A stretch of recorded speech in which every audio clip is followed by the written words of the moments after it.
Good morning and welcome back to Planet Althistory. Today we are going to discuss what if the Kievan Rus survived.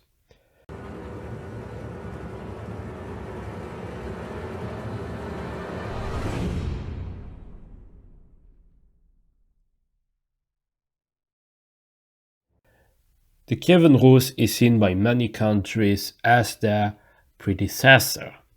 Russia, Ukraine and Belarus. All three of them claim the Kievan Rus as their predecessor. Kiev, the capital of Ukraine, was an important city during the times of the Kievan Rus. I mean, it is even in the name. But also other cities, such as Novgorod, for instance, became important or were always important. Two main trade routes went through, completely or partially, in the Kievan Rus. There was a trade route that led to the Greeks, and then there was the other trade route that led to the Vikings. The Vikings are said to be the founders of the Kievan Rus or the Varangians.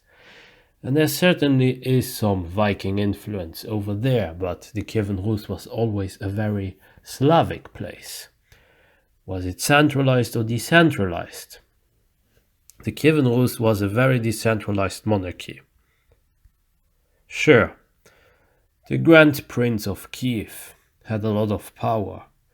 However, some princes had a lot of individual power, and even certain territories had their own agenda.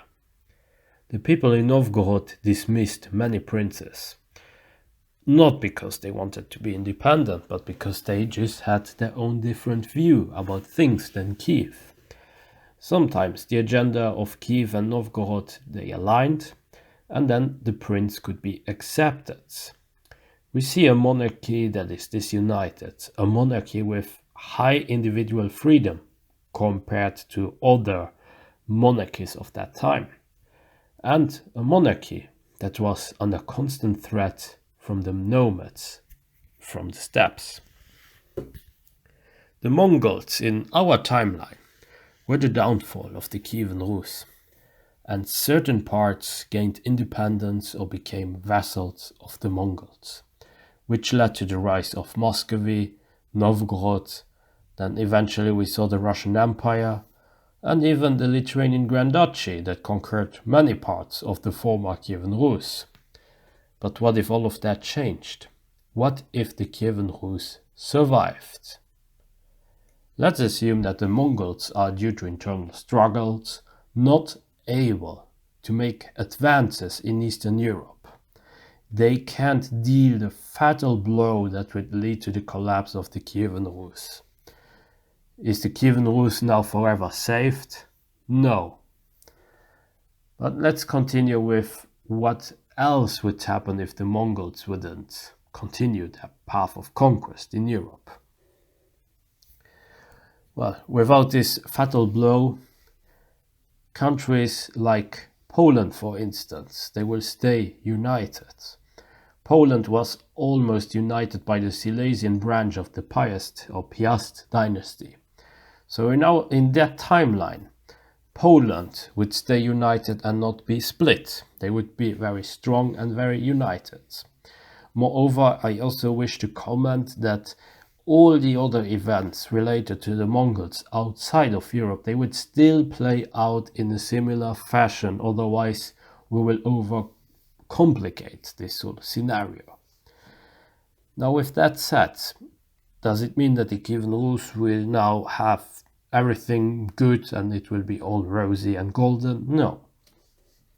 We are looking at a very disunited Kievan Rus, but there is one part in particular which has a lot of power and was outstanding for some decades, even a century, Galicia-Volhynia. Without the Mongols in the picture and a more united Poland, Danilo and his son Lev, they would not consider invading Poland with Mongol allies or with Bohemia, but they would rather consider uniting the Kievan Rus or at least gaining more power within it, by either declaring their favorites or their relatives as prince in different parts of the Kievan Rus, or maybe making pressure in certain princedoms that they want to have their policies done. We could see Lev, or a successor of him, getting the title of Grand Prince of Kiev. Actually, Lev became in our timeline the Grand Prince of Kiev, and thus his successors, they would then assert more and more dominance in many parts of the Kievan Rus. Lithuania will thus never be able to rise in power and never become as important as it did in OTL. Poland will have more fights and earlier fights with the Teutonic Knights, but also have a lot of fights with Galicia-Volhynia.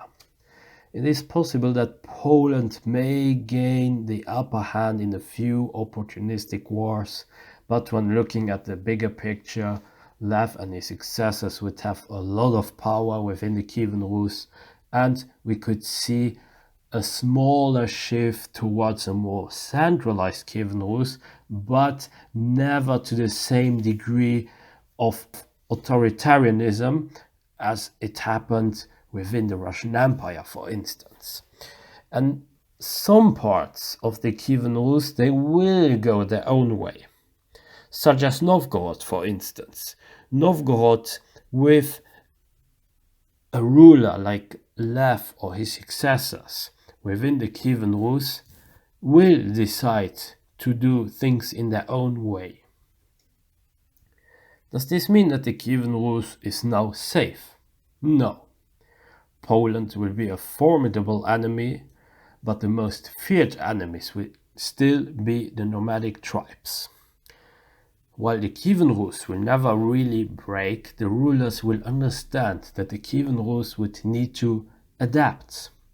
As a result, the Kievan Rus would form a similar policy as Muscovy and Russia did, and over the centuries to come, they would conquer step by step and very slowly everything until the Urals, because they needed to save the border.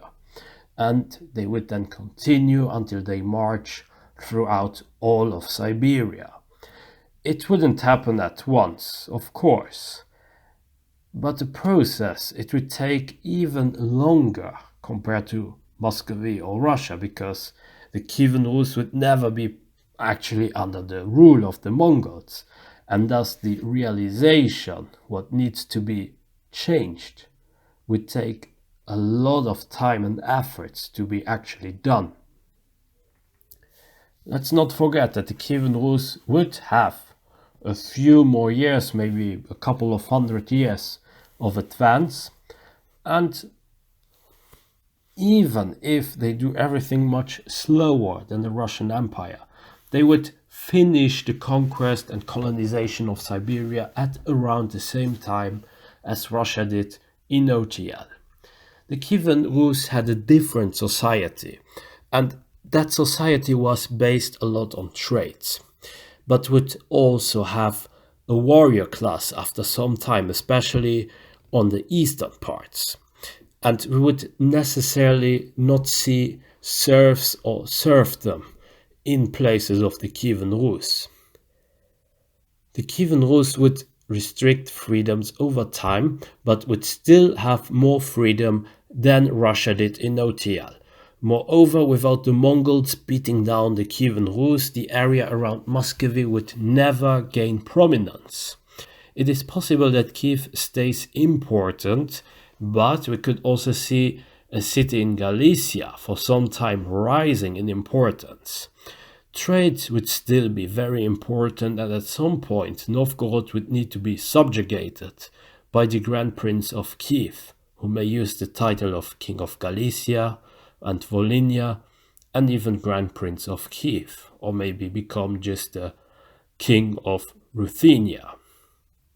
After a couple of years, Novgorod would become again part of the Kievan Rus, and by that point a different name could surface. Maybe some people will call it the Kingdom of Galicia, or maybe Ruthenia will start to become more adapted, and I think that might be very likely. So names such as Russia, Ukraine or Belarus they will never exist. Everything would rather be called by the name of the principalities that still would exist, and they would then over time become regions.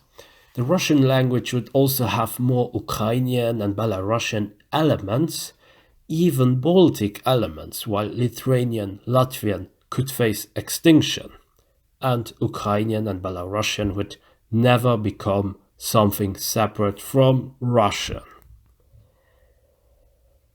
Ruthenia would have their own golden age for a lot of time, but it would also face periods of problems.